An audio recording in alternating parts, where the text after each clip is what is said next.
ये तस्वीरें देखकर आपको फिर से एक बार 2021 के किसान आंदोलन की याद आ गई होगी, क्योंकि इस बार एक बार फिर से महाआंदोलन की आहट दिखाई दे रही है। क्योंकि कुरुक्षेत्र में हुए पुलिस लाठीचार्ज के बाद जो माहौल बना है, उससे दिल्ली में बड़ा आंदोलन किसान करें, इससे इनकार नहीं किया जा सकता है। यहाँ तक कि अब तो एमएसपी की मांग पर किसान भारी संख्या में कुरुक्षेत्र की सड़कों पर जब उतरे और उनके ऊपर जब लाठीचार्ज हुआ, तो राकेश टिकैत ने भी महाआंदोलन करने की सुगबुगाहट से इनकार नहीं किया है।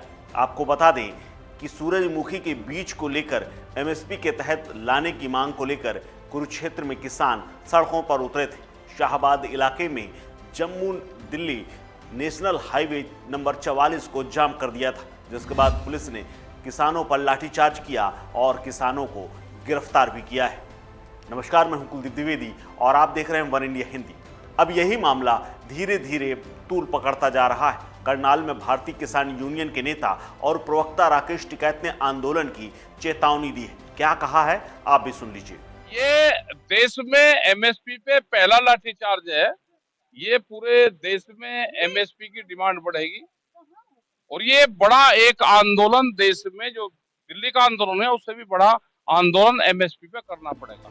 कृषि कानूनों के विरोध में दिल्ली में चले लंबे अरसे तक किसान आंदोलन के बड़े चेहरे रहे राकेश टिकैत ने इस आंदोलन की चेतावनी दी। कुरुक्षेत्र में हुए लाठीचार्ज को लेकर टिकैत ने कहा कि अगर लाठीचार्ज होगा तो जाम भी होगा।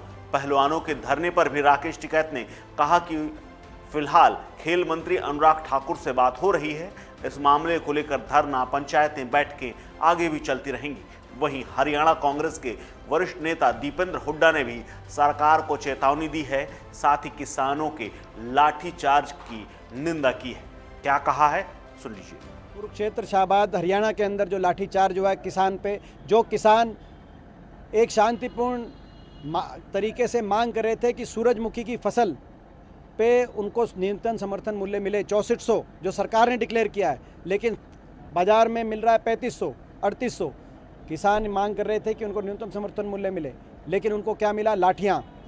ये लाठियाँ प्रतीक हैं इस सरकार की वायदा खिलाफी की, जिस सरकार ने किसान आंदोलन को ख़त्म कराने के लिए एमएसपी को गारंटी का रूप देने, लीगल गारंटी का रूप देने की एक समिति का वायदा किया। आज सरकार का वायदा खिलाफी का प्रतीक थी लाठियाँ। ये लाठियाँ प्रतीक है हरियाणा सरकार की बर्बरता की नीति की, जिसने हर वर्ग को पिछले कुछ वर्षों के अंदर लाठियों से हर वर्ग पर लाठीचार्ज कराने का काम किया है। किसानों के तेवर को देखते हुए पुलिस भी भारी संख्या में कुरुक्षेत्र इलाके में तैनात। अभी भी किसान लगातार प्रदर्शन कर रहे हैं। यहां पर तनाव वाली स्थिति देखते हुए पुलिस बल ने चारों तरफ से बैरिकेडिंग कर रखी है। साथ ही टकराव के हालात को देखते हुए पुलिस ने 3 लेयर सुरक्षा लगा दी है। वहीं किसान नेता गुरनाम सिंह चढ़ूनी ने ऐलान किया है कि जब तक किसानों की मांग पूरी नहीं होगी, तब तक वो हाईवे छोड़कर कहीं नहीं जाएंगे। हालांकि एसडीएम कपिल कुमार लगातार किसानों से बातचीत कर रहे हैं। वहीं उन्होंने बताया कि किसानों का कहना है कि उनके बीच गुरनाम सिंह चढ़ूनी को लाया जाए और उनकी उपज को न्यूनतम समर्थन मूल्य दिया जाए, यानी सूरजमुखी के फूल की जो बीज जो होते हैं उनको एमएसपी के अंतर्गत लाया जाए।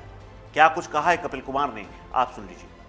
बातचीत में हम तो उनसे यही अनुरोध कर रहे हैं, ठीक है, और बाकी इन्होंने जो बताया है उन चीजों से हम उच्च अधिकारियों को अवगत करवा देंगे। क्या बात करी इन्होंने तो यही कहा है कि जो गुरनाम सिंह जी हैं उनको जो है उनके बीच में लेके आया जाए, एमएसपी पे जो है वो हमारा जो है परचेज की जाए, ये चीजें कह रहे हैं। चंदूनी को लेकर भी इन्होंने बात कही। हाँ, वो कह रहे हैं ना कि उनको लेके आओ हमारे बीच में।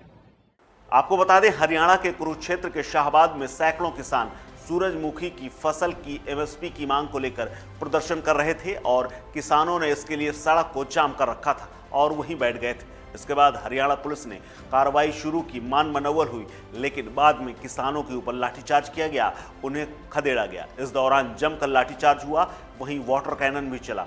कुछ किसान नेताओं को पुलिस ने हिरासत में भी लिया है, लेकिन फिर भी किसानों का कहना है कि सूरजमुखी की फसल का एमएसपी जो कि 6400 रुपये है, लेकिन किसान फसल को बाजार में मात्र 4000 से 5000 रुपये में बेचने को मजबूर है। इस स्थिति को बदलना होगा।